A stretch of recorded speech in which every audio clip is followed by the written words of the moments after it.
There have been a lot of videos over the years that I have sat down to film, and I've started it with something like, I never in my life thought that I was going to be making this video, but this one is right there at the top of the list. Welcome back to the channel, or welcome if you're new. I'm Becca, and usually on this channel, I am reacting my way through eating disorder recovery alongside complex chronic illness, one video at a time, in an effort to help one or more of you on the other side of the screen feel either a little less alone, more understood, or to give you something to learn or to laugh about. And if any of those things can be accomplished, then that is just the biggest blessing to me. This video, however, as you can tell by the title, is not a reaction video. It is sort of a vlog update, although it's mostly just going to be a one take here with me giving you an update on what's going on in my life, health-wise, specifically in relationship to my eating disorder recovery and the things that have recently kind of unfolded in that realm. And I just wanted to film this video so that you guys know what's going on, because I am going to be gone for a while. I'm not sure if I will be having videos coming out while I'm gone or not. That will depend on a lot of different factors, but I wanted this to be up on the channel just so you can know what the heck's going on, because you know I like being open and transparent and sharing my journey with you. And so many of you have been an invaluable source of encouragement for me. This community is one of the bright spots in a year that has been otherwise fairly dark, and I just really want you all to know that. I haven't talked about this a lot on the channel because it's not something that I've really been able to get rolling super well thus far, but back in November I did activate channel memberships on this channel as an option, and there are 4 people who have managed to somehow find that link even though I have not advertised it, and have joined as channel members. And one of the things that I have as one of the perks listed on there is that I would at least mention them on the video, whether it's talking like this or in rolling credits. So I just want to shout out the channel members that I currently have right now. And I also want to say there will be, once I am back, once I have the ability to think through it, to physically do it, I'll probably be starting Patreon just to see if there are some people that would prefer that versus channel memberships. I'll still keep the channel memberships as an option most likely. There will be other things that I can't wait to offer you later this year. But until that time, I want to give a shout out to Kyle Ferreter, to Soren, to @InTheBushes, and to Andrew Foren. Thank you guys so much. Your support means the world to me, and I know that each of you know that because I've told you that, but I just wanted to say it again here and to mention you by name in the video. You help make all of this more possible. My goodness, I'm having trouble figuring out exactly where to start, because I don't want to give you a whole novel-length explanation right now, because I have shared things along the way in community posts or as parts of other videos that I've been sharing. But 5 weeks ago when I was last recording, which was about a month ago actually, I had just gotten the news that Lyme was back again with a vengeance for me, and that was hard enough to handle. I mentioned that in a couple of the most recent reactions I filmed, like the hold on reaction or the high Ren live performance reaction. That one I definitely filmed right after I had gotten that Lyme news, as well as some of my Angelina Jordan reactions. And in that video, I talked about how that was like the biggest challenge right now, and it was scary because my body, as a result of malnutrition and this eating disorder that I just cannot break free from thus far, my body cannot handle any Lyme treatment. It is not in a place where it could handle that without it being extremely dangerous and a bad idea. So that's kind of the last thing I said in the video. I've made a few community posts since then explaining this most recent 2 or 3 weeks, and I just wanted to take a moment to try to do that here. I want to preface this all by saying I have nothing whatsoever negative or bad to say about my now former recovery coach and former therapist. They are both wonderful at their jobs. They were both amazing to work with. They both saw me for who I was as a person and tried to work with me in ways that maybe they weren't used to doing, and trying to get creative to try to make things work for my brain. So nothing that I'm about to say is in any way negative toward either one of them, but this is a really sucky situation to be in, and it's caused a lot of pain and a lot of grief, and it's not their fault. I understand why this has to be the case, but it's hard. And what's hard, what the situation is, I don't mean to just allude to it and not ever mention it. On February 26th, so nearly 3 weeks ago from the time that I'm recording this video, I was kind of, I don't want to say confronted, although it was confronted, but again, anyone that I am talking about in this video, I know that they all love me. I know that this is coming from a place of wanting to help or feeling like they can't really do anything else right now, and I'm not saying anything bad about anyone that I speak about, not just my former coach and therapist, but anyone else that comes up in this video. So that is my blanket statement for the video. So please know that throughout this whole thing. But I specify that because when I say the words confronted, that can seem like really aggressive. And honestly, it was a really horrible situation. It was a terrible night. It was a very intense, not fun conversation, and it has not been a fun few weeks since then. But I just can't think of better words to use. So if a word sounds a little more aggressive than I mean it to, that is my blanket statement. I'm not saying this to like attack anyone that I'm talking about. I'm just kind of explaining to you my pain and what's been going on. So as the title may have given away, I'm having to go get inpatient treatment again for my eating disorder for the first time since 2011. That's the last time I had to go to an inpatient facility. And I'll share more about it in just a second. But what's so frustrating about this is when this relapse started in July, August of 2021, and I started working with my coach in September of 2021. It is not super typical for a client to like work with an eating disorder recovery coach for, I was at 2.5 years that I had been working with her, that she had stuck by me. I had gone through a few different therapists. The one that I was most recently working with, I'd been working with for 8 months, and she was like, she helped me more than any other therapist in the past 20 plus years that I've been in therapy has helped me.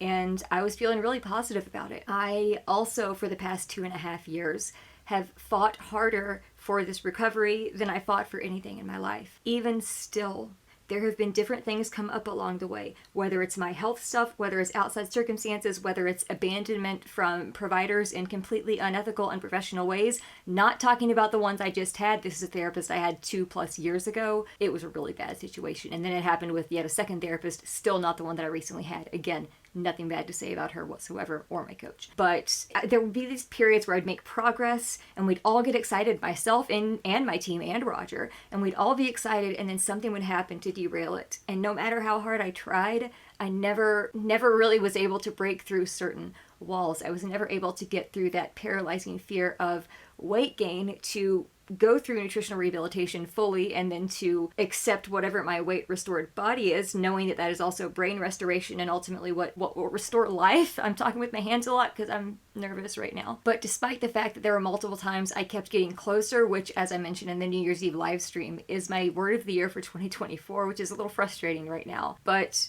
I would get closer and then it would just like either stall out or I would fall backwards, despite not wanting that to happen. Because eating disorders are insidious. If you even unintentionally give them an inch, they will take a mile before you even know it. And what I didn't realize is that I've been sliding backwards.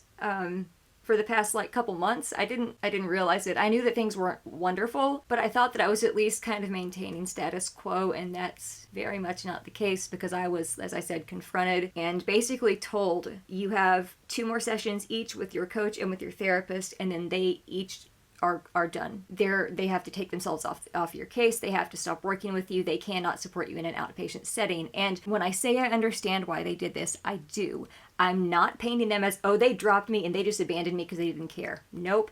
I have no doubt that this was a very difficult decision for both of them because they told me it was. And both of them have never had a reason to lie to me. So I know that this was not a decision that they made lightly, and it's one that was done over the course of weeks that I didn't really find out about until it was already made. But the reasoning is, since I'm not making progress on an outpatient basis, and since my dietitian has been on maternity leave since mid-December, there's been no one monitoring my weight because I use the virtual numberless scale with my dietitian. There's been no one able to even check it. And then the doctor that I was working with, that was a specialist in eating disorders and mast cell stuff and my chronic illnesses alongside the eating disorders, I only had a contract to work with her for a year. So now I have a great doctor who manages a lot of my health issues, but he's not super knowledgeable about eating disorder stuff. So he definitely isn't one that would communicate with the collaborative team in a way that the other physician I was seeing did. So unfortunately, since there's literally no one monitoring the medical side of things or the weight and nutrition side of things, they could not ethically continue to see me on an outpatient basis because I am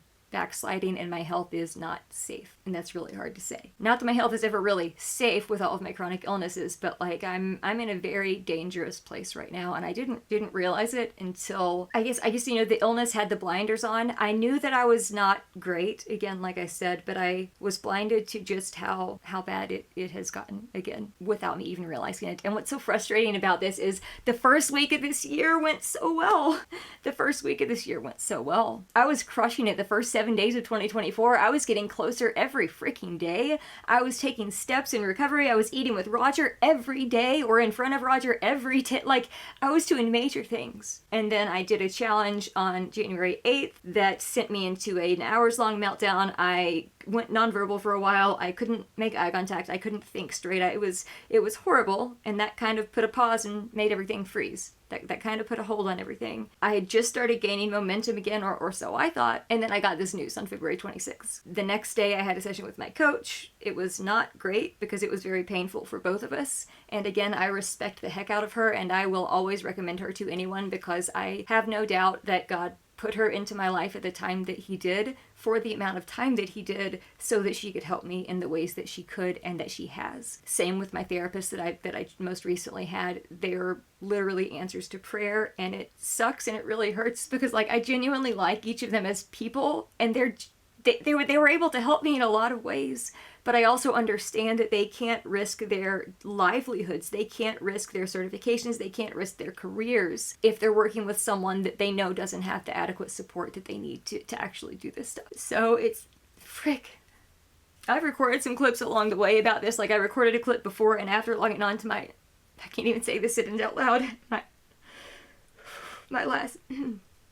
My last session with my coach, no longer my coach, but the last session I had with her. And I was just crying so badly throughout them, and I wanted to not have tears in this video, which is why I'm filming another video instead of just trying to put those together. But it's really hard. It feels like there's a loss, specifically since I was working with my coach for 2.5 years. She saw me through a lot of stuff, and I am forever grateful to her for that. I'm forever thankful to her for that. But she also, again, she and my therapist, it is not something that they could do in good conscience without having a solid medical and nutritional outpatient support, which I still don't currently have. So as much as it sucks and as much as it hurts and as much as it feels like someone has died in a lot of ways, and I don't say that to exaggerate. When I got this news, it sent me into possibly the worst 3 days that I've had as far as spiraling backwards thus far. Thankfully, I've at least gotten a little bit out of those 3 days, but things are still not good. I'm not handling it well. But I also understand. And that makes it even harder because, like, I would rather just be mad at them and to think, oh, they just didn't care. So I can be mad at, no, I know they cared. That's the sucky part, is I know they cared. I know they're genuinely caring, kind, compassionate people who cared about me and again saw me as a person and not just a disorder and a problem to be fixed. And they both went so far outside their comfort zones as far as trying to adapt things and find creative ways to approach things in recovery that could work for my brain, whereas things in the past didn't necessarily work so well. They were both wonderful. They are wonderful. I'm just not working with them anymore. Oh, that's hard to say. God.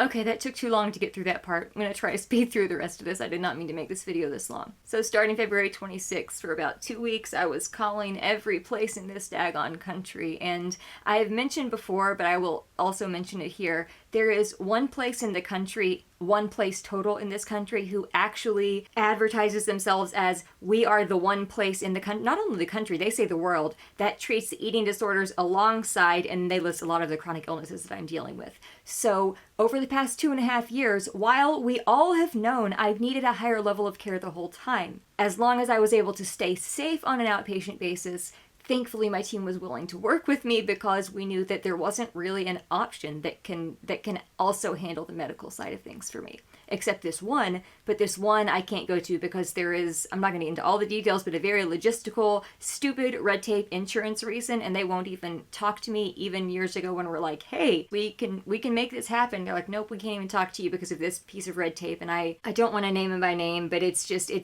been bad. And it's like, that's the only place that existed that can actually accommodate a lot of the things that I need to function on the chronic illness side of things. So for the past 2.5 years, we've had to kind of just try to keep making it work on an outpatient basis. And it's just not working. Honestly, it's just not working. I so wish it were. We all wish it were working, but it's just not. So I have no other option right now because this is destroying not only my life, not only Roger's life, but also our life together.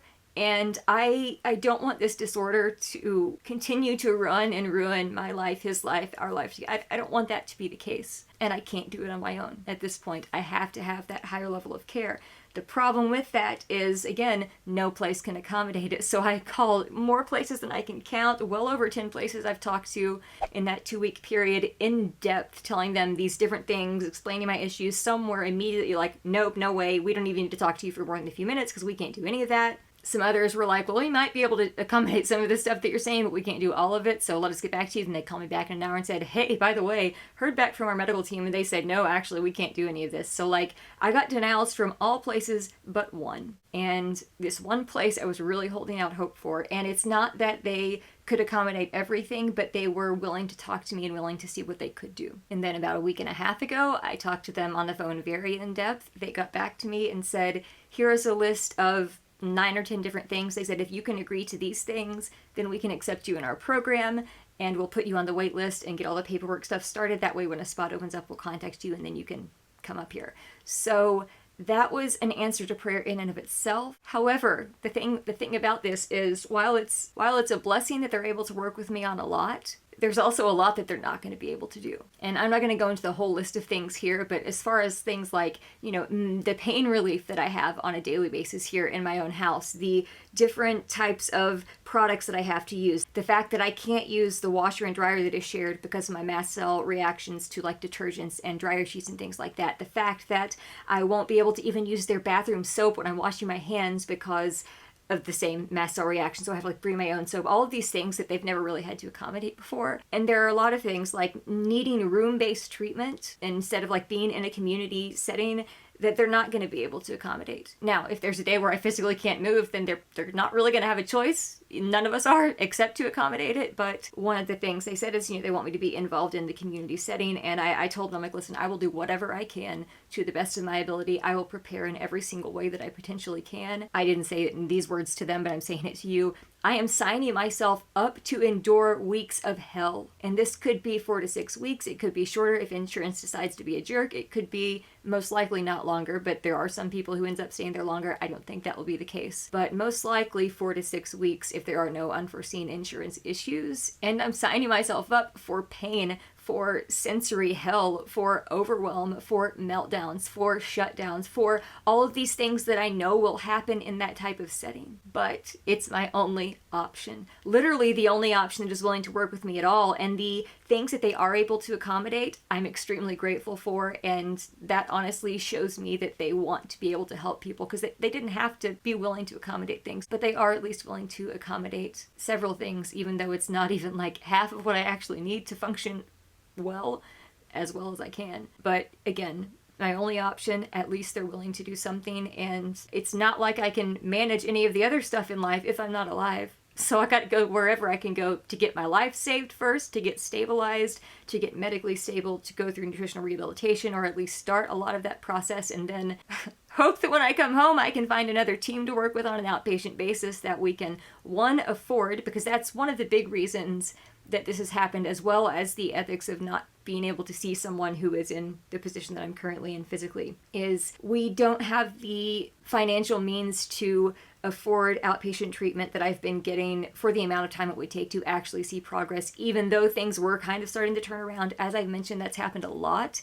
And then we've all kind of just had this wind taken out of our sails when it stalls or falls backwards or anything like that. So the amount of time that we would be able to afford my current outpatient team, there's no way that I would have been able to make nearly enough progress to get to a safe place. And I would have just been, 2 months down the road, maybe 3 months down the road from now in this same position, but having those 3 months wasted simply because wouldn't be able to get to where I needed to be, and then I would be left alone too, and spiraling just like I am now. So we are making the decision to use the money that we were going to use for that toward getting this treatment, so that at least I can finally get through this phase of nutritional rehabilitation and break through those walls and those plateaus and things that I've not been able to get through as far as the weight restoration side of things goes. I'm really panicky because I would love to be able to come home after going somewhere like that and work with my coach again and work with my therapist again, but neither of those things is going to be possible. And there are many different reasons for that. It is making it a lot harder, though. It's making it a lot harder.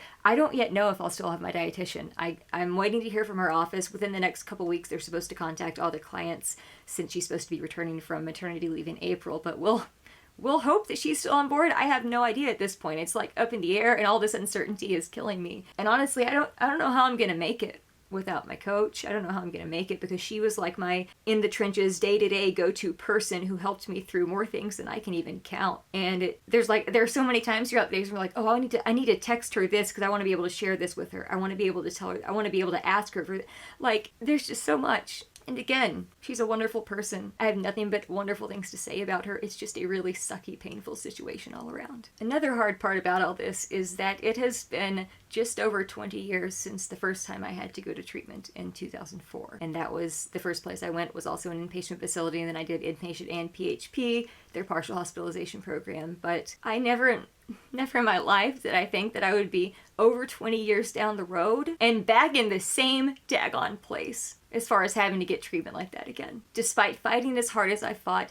despite working as hard as I've worked, despite all of the knowledge that I have, despite all of the recovery skills and all of this stuff that I know logically, mental illness doesn't care about logic. Could not care less about logic. Because if it did, it wouldn't exist. Mental illness is not logical. Eating disorders are not logical. Eating disorders do not discriminate. They are insidious. They destroy lives. Point blank and the period. Eating disorders destroy lives. They are the second most deadly mental illness, second only to opioid addiction and overdose here in the United States. And I have been fighting this for over 2 decades now. When I was in treatment in 2004 for the first time, I remember, I've recounted this a few times, whether it was to my coach, my therapist, Roger, anyone else in my life. I said, I remember sitting there as a 15-year-old in a group therapy setting and hearing one of the girls, who was, I believe, 21 at the time, speak and talk about how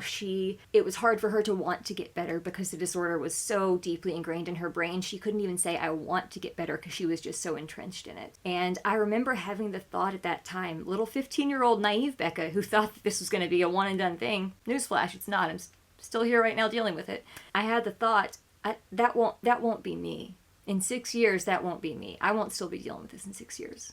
Okay? Guess where I was 6-7 years later? In treatment again, or 3 months after graduating college. When I was in treatment there was someone else, there was about a decade older than me at the time, and I had the same thought. I want her so much to get to freedom, and also, that's not going to be me in a decade. Now we're 11 years down the road, and guess who is still stuck in all of this crap because they never were able to, 1, access treatment that was designed to work for their brain, and 2, have had so many different things come up to derail the process, who just has not been able to get the support that I need. And if I'd been able to get this higher level of care 2.5 years ago, there's a good chance that with my coach and my therapist and my dietitian, I would be in a completely different place now. We wouldn't be having this conversation, or I wouldn't be making this video. But I didn't. And now we're out of time and money, and we have to use what time and money we do have to afford this treatment. I also want to let any of you know, if you have contributed to my GoFundMe campaign, that is still being used. It was being used for my outpatient treatment. It is now being used to help afford this inpatient care, and then will continue to be used if there is still anything there for whatever outpatient team I can find after the fact. I am going to link that in the description below and probably in an end card on this video, simply so the link is there if anyone watching this feels led to help support my ongoing treatment with this, because at this point, whenever I get the call from this place, which could come at any point in the next 2 to 4 weeks, they gave me an estimated 2 to 4 week wait list time. So it's been a week of that so far, so 1 to 3 weeks, it literally could come any day now. When I get back home, I'm really going to have to work together to assemble an outpatient team that I can work with, and I don't have the option of going back to the one I was working with. So I'm going to have to try to find some other options here, because with eating disorders, you can go to treatment and it saves your life physically, and it can help you get through a lot of the nutritional rehabilitation stuff. But a treatment setting like that, specifically an inpatient setting, is not designed for like long-term mental healing. That's the stuff that happens after your life has been saved, after you have done at least a good portion of the weight restoration, and then you're able to mentally process and work on all of the things that are those deeper issues. So I'm going to have a lot of work to do after the fact, and I don't know how we're going to afford that, but we got to go one step at a time. So the next thing that we got to do is, whenever they call me, we got to pack up everything that I've been trying to prepare and get ready to go up there, have a super long drive up there because I'm not able to fly with all my different health issues, and just cross our fingers and pray and hope for the best, and know that we're doing the only thing that we can do right now. This is what has to be done right now. I so badly wish that it were not. I wish that there were another option.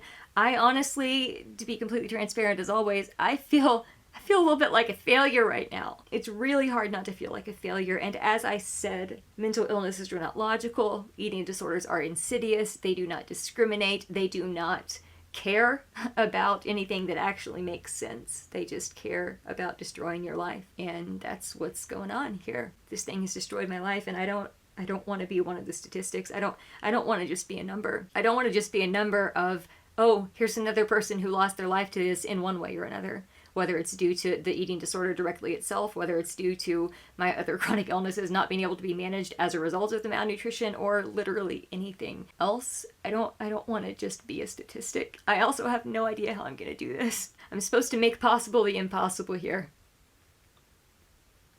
And I don't know how it's going to happen. I don't know how it's going to happen. I don't know. But it has to. I don't know how, except it has to. I don't know how I'm going to do it, except I have to. So as far as the channel goes, I am trying to record some videos before I go. I don't know if I will be able to edit them and have them like scheduled to upload while I'm gone. That may or may not happen. There is a very good chance I will not be able to interact in comments and things like that. So again, I just wanted this video to go up so you guys can know what all is kind of going on with me right now. And if you do see videos in the next several weeks still uploading on the channel, you can know why I'm not necessarily able to reply or interact much, if at all, with you. I will have limited access to my electronics, and I'll have to be doing a lot of treatment work and just trying to maintain my physical functioning as best as I can in an environment that is going to be absolutely not super set up for me to be successful. But again, they're willing to work with me on some things. That's more than any other place, and it's the only option I have, so it's what we gotta do. Don't know how, but we gotta do it. But as always,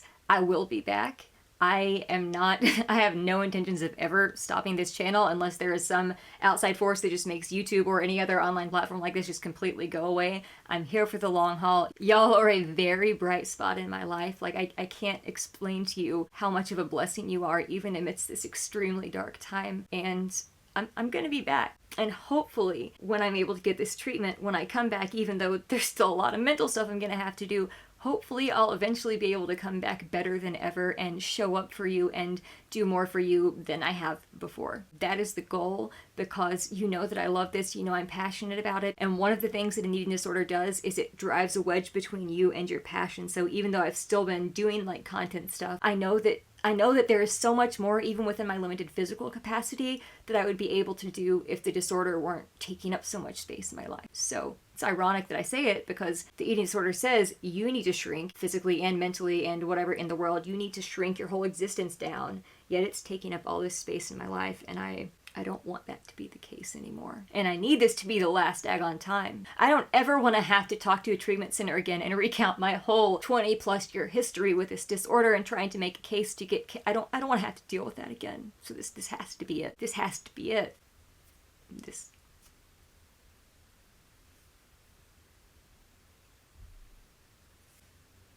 It has to be it. This is... I have to make this work. I have to make this work. I have to make this work. I have to make this work. Thankfully, over the past year plus-ish of doing the reactions, I've had a lot of songs come into my life that are going to be getting me through this time. They already are, but they're going to continue doing that. And of course, I can't wait to continue working my way through not only Ren's catalog, which is what a lot of the songs I've been listening to lately have been, but also all the other artists I've done, as well as ones that I've not yet gotten to. So, friends, I don't know the next time I'm going to see you. I know that the next several videos that you see are going to be recorded probably weeks before you see them, so they will not be current when you see them, but hopefully they will be coming. But if that's not the case, then I will see you whenever I am able to get home and get my life back. And I just want to thank you so much for your support and for your encouragement and for your thoughtfulness and your words that you leave in these comments. You blow me away. You blow me away. You are an absolute miracle and a blessing, and this world is so much better off with you in it. I am so thankful and so grateful not only to have you here on this channel and in this community, but in the world. And I hope and pray that you're able to be so very gentle with yourselves, friends, because you deserve it and this world needs you. I'll see you whenever I see you.